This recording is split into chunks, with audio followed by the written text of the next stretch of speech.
ராசி. மேஷ ராசிக்கு இந்த பிப்ரவரி மாதம் எப்படி இருக்குது? சூப்பராக இருக்குது. எப்போவுமே சூப்பராக தாங்க இருக்குது. சூப்பராக இருக்குன்னு நினைக்கிற வரைக்கும் தான் சூப்பராக இருக்கும். வேறு எதனா யோசினா தான் டல் அடிக்கும். சரி, என்னென்ன விஷயத்தில் ஃபஸ்ட்டு சூப்பராக இருக்கும்? ஏன்னா எல்லாருக்குமே ஐயா நான் கஷ்டப்படுறேன் இப்படி ஆரம்பிக்கவே ஆரம்பிக்காதுங்க. அப்படி ஆரம்பிச்சுன்னா அதே தான் இழுத்துட்டு போகும். சரிங்களா? நல்லதுலேயே கான்சன்ட்ரேட் பண்ணால் தான் எந்த நிலைமை வந்தாலும் நம்மளை அப்படியே நல்ல விஷயத்தை கூப்பிட்டு போகும்.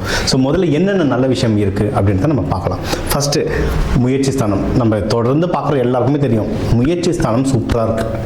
முயற்சியுடையான் நிகழ்ச்சி அடையான். சரிங்களா? முயற்சி திருவினையாக்கும்.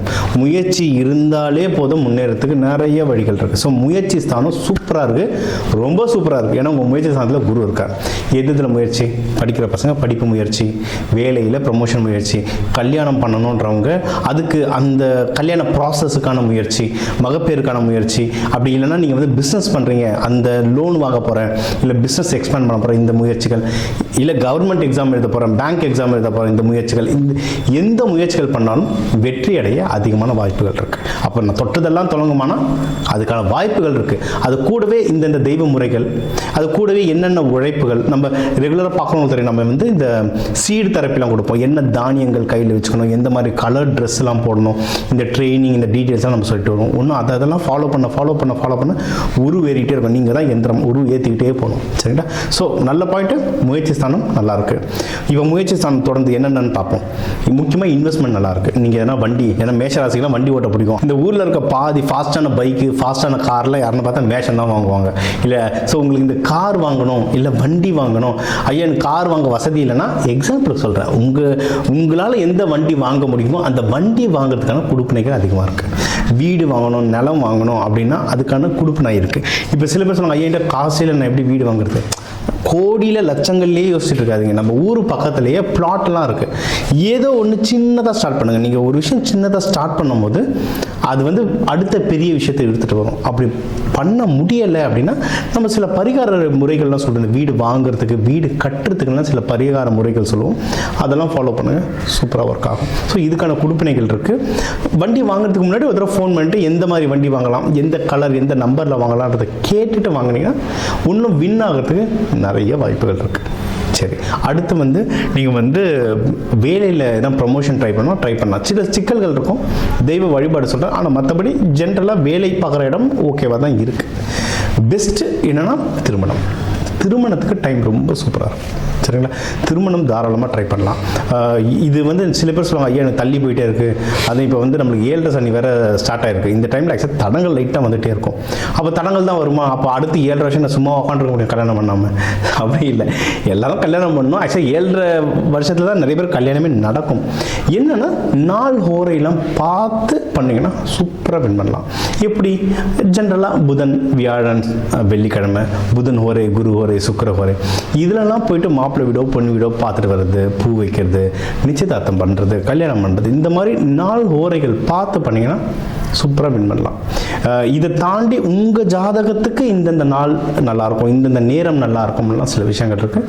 அது வேணும்னாலும் கால் பண்ணுங்க, நான் சொல்கிறேன். அதை ஃபாலோ பண்ணும்போது நம்ம ஜெயிக்கிறதுக்கான அதிகமான வாய்ப்புகள் வரும். சரி, எந்தெந்த விஷயத்துலலாம் உஷாராக இருக்கணும்? மனக்குழப்பங்கள் இல்லாமல் இருக்கணும். மனசு தான் ரொம்ப குழப்பம். ஏன்னா இது ஆக்சுவலாக இவங்க மேஷ ராசி லக்னம் 2 பேருக்குமே சொல்கிறேன். இவங்க வந்து அதிகமாகலாம் ரொம்பலாம் உட்காந்து யோசிச்சுட்டுலாம் இருப்பாங்க. இறங்கி பட்டு எடா வண்டியை போடுறாங்க, 4வது 2 போட்டு போயிட்டே இருப்பாங்க. ரொம்ப யோசிக்க மாட்டாங்க.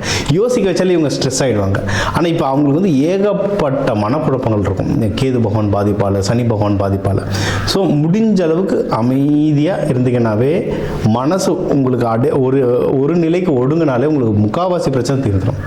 மனசை ஒருநிலைப்படுத்துறது தான் மெயினாக இருக்கும் உங்களுக்கு. இப்போ சரி, எப்படிலாம் ஒருநிலைப்படுத்தலாம்? தவம் பண்ணலாம், மெடிடேஷன் பண்ணலாம், யோகா பண்ணலாம். சில பேருக்கு வந்து மெடிடேஷன்லாம் கொஞ்சம் கஷ்டமாக இருக்கும்னா யோகா பண்ணுங்க. ஏன்னா மேஷராசிக்காரங்க வந்து உடம்பு வந்து துருன்னு ஓடிட்டே இருக்கும். யோகா ட்ரை பண்ணுங்க. யோகா பண்ண முடியல, வாக்கிங் போங்க, ரன்னிங் போங்க, ஃபிசிக்கலாக ஏதோ ஒரு ஆக்டிவிட்டி பண்ணிக்கிட்டே இருங்க. கோவில் போனாலும் ஒரு இடத்துல உட்காந்து நிறைய பேர் தவம் பண்ணுவாங்க. மேஷராசி பார்த்தா உட்காந்துட்டு யார் என்ன பண்ணுறாங்க தான் வேடிக்கை பார்ப்போம். நம்மளுக்கு அந்த உடம்பு வந்து ஓடிக்கிட்டே இருக்கும். நீங்கள் வந்து கோவில் வளம் வாங்க. ஏதோ ஒரு விஷயங்கள் ஆன்மீகம் சம்மந்தமாக பண்ணிகிட்டே இருக்கும்போது இறை சக்தி நம்மளுக்கு வந்துகிட்டே இருக்கும். இதை பண்ணிட்டு இருந்தாலே மனம் ஒரு நிலை வரும். இன்னொன்று ஃபேமிலியில் இதே மாதிரி டக்கு டக்குன்னு டென்ஷன் ஆகும், முக்கியமாக குழந்தைங்க மேலே டென்ஷன் ஆகும். இந்த மாதிரி நேரங்கள்லாம் வந்தால் அந்த இடத்துல நகர்ந்துட்டு ஒரு வாக்கிங் போயிட்டு வர்றது, சும்மா வேறு ஏதாவது ஒரு டிவி பார்க்குறது, நல்ல விஷயங்களா இல்லை இந்த மாதிரி கோவில்கள் போயிட்டு ஒரு 3 ரவுண்டு போயிட்டு வருது. இப்படி பண்ணும்போது பிரச்சனை வரும்போது அங்கேருந்து விலகிட்டிங்கன்னா இதுவே உங்களை வந்து பயங்கரமாக காப்பாற்றும். இந்த மாதத்துக்கு இல்லை, அடுத்து 7.5 வருஷத்துக்கே இதுதான். இந்த மாதத்துக்கு ஒன்றும் ஸ்பெசிஃபிக்காக.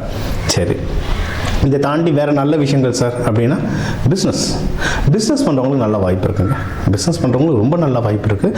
அதுவும் ப்ராஃபிட் நல்லா வரதுக்கு வாய்ப்பு இருக்குது. சூப்பராக வரும், பெரிய அமௌண்ட்லாம் கூட வரும். ஆனால் என்னென்னா ஹேண்டில் பண்ண தெரியணும். எனக்கு இது நம்ம வீடியோ பார்த்து தான் ஒரு ஃபோன் பண்ணாங்க, ஐயா நீங்கள் பணம் வரோன்னு நீங்கள் வரவே இல்லைங்க ஐயா. நாங்கள் என்னடான்னு என்ன ஏதுன்னு பார்த்தா பெரிய கம்பெனி வச்சுருக்காரு, பிஸ்னஸ் ஆகிடுச்சு, பணம் தரணும் ஆனால் தராமல் லாக் ஆகிருக்கு. சரிங்களா, இது ஒரு பேப்பர் விஷயமா மாட்டிக்கிட்டு இருக்காங்க, ஒழுங்காக அக்ரிமெண்ட் போடலை. நான் சொன்னேன் பணம் வரதுக்கான எல்லா வாய்ப்புகளும் இருக்குது, பணமும் இருக்குது. ஆனால் எல்லா ப்ரொசீஜரும் ப்ராப்பராக பண்ணணும். பிரச்சனையோடு வரும், பணம் வரும், பிரச்சனையோட வரும். ஏன்னா கூட ராகு கலந்துருக்கு. ராகு கலந்தால் பெரிய பணமும் வரும், பிரச்சனையோடவும் வரும். அந்த பிரச்சனையை ஹேண்டில் பண்ண தெரியணும். அப்படின்னா நான் ஒரு இடத்துல பெரிய பணம் வருதுன்னா முன்னாடியே கொஞ்சம் கிரெடிட் வாங்கி வச்சுக்கணும், முன்னாடியே ஒரு அக்ரிமெண்ட் போட்டு வச்சுக்கணும். இதிலெல்லாம் நீங்கள் தெளிவாக இருந்தால் தான் கைக்கு வரும். நம்ம வந்து பணம் வரணும்னா அப்படி கம்மன் உட்காந்துட்டு எல்லாம் எடுத்து வந்து என்கிட்ட கொடுப்பாங்கன்னா அப்படி எதுவுமே நடக்காது, யாருக்குமே நடக்காது. அப்படி சரிங்க, ஏதோ ஒருத்தருக்கு யாரோ ஒருத்தருக்கு வாழ்க்கையில் ஒரு தடவை நடந்தால் அதையே ஒரு எக்ஸாம்பிளாக வாழ்க்கை முழுக்க நடக்கணும்னு நினச்சிங்கன்னா அப்படி நடக்காது. ஸோ அந்த நீங்கள் எந்த தொழில் பண்ணுறீங்களோ அதுக்கான பேப்பர் ஒர்க்ஸ் இதெல்லாம் கரெக்டாக வச்சுருந்தீங்கன்னா ஜெயிக்கிறதுக்கு அதிகமான வாய்ப்புகள் இருக்குது. நம்மளுக்கு இப்போ ஜென்ரலாக என்னென்னா இந்த தூக்கம் லைட்டாக டிஸ்டர்ப் ஆகும். நிறைய மேஷராசிக்கு தூக்கம் இல்லாமல் அலைச்சல் இருக்கும், ரொம்ப டிஸ்டர்பன்ஸ் ஆகும். அந்த மாதிரிலாம் அந்த ரொம்ப சிம்பிளுங்க. ஏதாவது ஒரு அருகம்பில் வாங்கி வச்சுக்கோங்க. அருகம்பில்ல வந்து தலையாணி கீழே வச்சுக்கோங்க. நிறைய பேர் சொன்னாங்க சாமி அருகம்பில் எப்படி பெட்ரூமில் தலைக்காணி கீழே வைக்கிறதுனாங்க. ஸோ கோயிலேருந்து எடுத்துகிட்டு வர்றது வேண்டாம். நீங்கள் வந்து இது பண்ணலாம், வெறும் கோவில் வாசலில் இருக்கும்ல அதை வாங்கிட்டு வந்து அதை கூட நீங்கள் வச்சுக்கலாம். நீங்கள் அருகம்பில்ல வச்சாலே சூப்பராக ஒர்க் ஆகும். ஓகேங்களா, இது ட்ரை பண்ணி பாருங்கள்.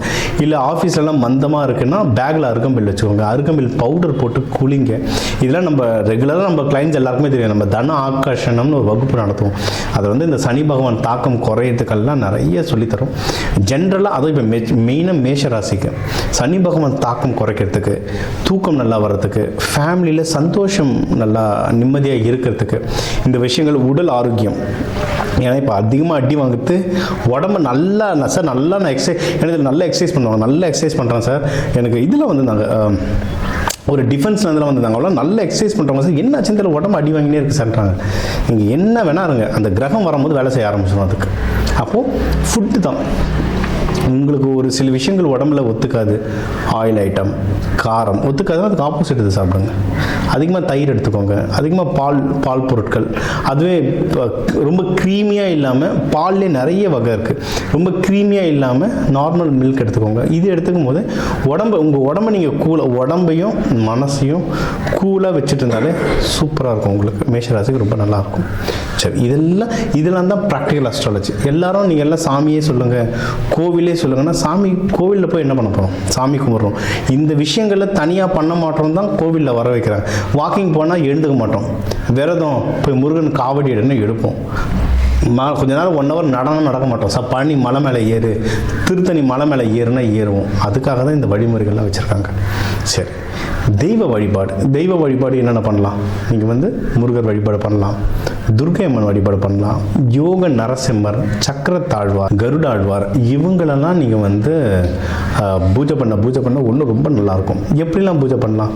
விளக்கேற்றி பூஜை பண்ணலாம். அதுவும் இப்போ இருக்கிற காலகட்டத்துக்கு நீங்கள் வந்து நல்லெண்ணெய் தீபம் போட்டு வழிபடலாம். அதுவும் மெயினாக தைப்பூசம் வருது, தைப்பூசத்துக்கு நீங்கள் வந்து விரதம் இருந்து வழிபடலாம். இதெல்லாம் வழிபட ரொம்ப நல்ல ரிசல்ட் வரும். ட்ரை பண்ணி பாருங்கள். ஸோ நம்ம ஒரு ராசிக்கும் முக்கியமான விஷயங்கள்லாம் கவர் பண்ணிட்டு வந்தோம். என்னென்ன கவர் பண்ணோம்? ஓவராலாக லைஃப் எப்படி இருக்கும், பணம் எந்த அளவுக்கு கையில் இருக்கும், யாருக்கு ஃபேமிலியில் சந்தோஷம் இருக்கும், யார் கொஞ்சம் கேர்ஃபுல்லாக இருக்கும், அதுக்கு என்ன தெய்வ வழிபாடு பண்ணணும், யாருக்கு வேலையில் ப்ரொமோஷன் வரும், வெளிநாடு யார் போகலாம், கல்யாண அமைப்பு யாருக்கு இருக்குது, ஏற்கனவே கல்யாணம் ஆனவங்களுக்கு நல்ல மகப்பேறு வாய்ப்பு யாருக்கு இருக்குது, இந்த மாதிரி யாருக்கு கடன் வாங்குகிற விஷயங்களில் யார் ஜாகிரதையாக இருக்கணும், பிஸ்னஸ் யாருக்கு முன்னேறும், ப்ராஃபிட் யாருக்கு வரும், தூக்கம்லாம் நிம்மதியான தூக்கம் வருதுக்கு என்ன பண்ணணும், இதெல்லாம் மொத்தமாக வாழ்க்கைக்கு தேவையான முக்கியமான விஷயங்கள்லாம் கவர் பண்ணியிருக்கோம். சரிங்களா? இது எல்லாமே பொது பலன். ஓகே, ஏன்னா இப்போ தமிழர்கள்னு எடுத்திங்கன்னா ஒரு ராசிக்கும் 1 கோடி பேர் இருக்காங்க. அந்த 1 கோடி பேருக்கும் நான் பொதுவாக தான் சொல்ல முடியும். ஒவ்வொருத்தரோடைய நம்ம ஃபிங்கர் பிரிண்ட் மாதிரி தான் அந்த ஜாதகமும் ஒவ்வொருத்தரோட ஜாதகமும் மாறும். ஸோ உங்களுக்கு தனிப்பட்ட எனக்கு கேள்விகள் இருந்தால் என்னோட நம்பருக்கு தாராளமாக கால் பண்ணலாம். இதை நம்ம தெளிவாக உங்களுக்கு மட்டும் உங்கள் ஜாதகத்தை வச்சு நம்ம சொல்லலாம். இதை தாண்டி இந்த நவகிரகங்களையும் பஞ்சபூதத்தையும் எப்படி ஆக்டிவேட் பண்ணுறது, இல்லை எப்படி பேலன்ஸ் பண்ணுறதுன்ற பயிற்சிகள் சொல்கிறோம். இது நவ தானியங்களை வச்சு சொல்லுவோம், கலருங்களை வச்சு சொல்லுவோம். ஏன்னா ஒரு சாமிக்கும் ஒரு கலர். அம்பாளுக்கு சிகப்பாக போடுறோன்னா ஏன், காளி அம்மாவுக்கு சிகப்பாக போடுறோன்னா ஏன், துர்கைக்கு சிகப்பாக போடுறோம் ஏன், தட்சிணாமூர்த்திக்கு மஞ்சள் கலர் வஸ்திரம் சாப்பிட்றோம் ஏன், இது எல்லாத்த பின்னாடி ரீசன் இருக்குது. அதை இப்போ சயின்டிஃபிக்காகவே எக்ஸ்பிளைன் பண்ணி ரிசல்ட்டோட தராங்க. சரிங்களா? இந்த பயிற்சிகள் எல்லாம் கொடுக்குறோம். இதை கற்றுக்கிட்டிங்கன்னா, இது ஏன் கற்றுக்கணும் அப்படின்னா, நம்மளுக்கு என்ன பிரச்சனை, என்ன தோஷம் வந்தாலும், சனி பயிற்சி நடந்தாலும், ராகு பயிற்சி நடந்தாலும், நமக்கு எப்படி அந்த கிரகத்தை பேலன்ஸ் பண்ணணுன்றது தெரிஞ்சிடுச்சுன்னா நம்ம கையில் தாங்க, எல்லாமே நம்ம கையில் இருக்குது. அதை சொல்ல எல்லாமே நம்ம கையில்னுவாங்கல்ல, அதுதான். சரிங்களா? ஸோ இதை ஃபுல்லாக ஃபாலோ பண்ணுங்கள். உங்களுக்கு எதனா டவுட் இருந்தால் தாராளமாக கேளுங்க. சிவராத்திரி தைப்பூசம் விரதம் இருந்து வேண்ட உங்களுக்கு எல்லாமே அந்த இறைவன் கொடுக்க டாக்டர் டிவைன் தினேஷன் அன்பான வணக்கங்கள். வாழ்க வளமுடன்.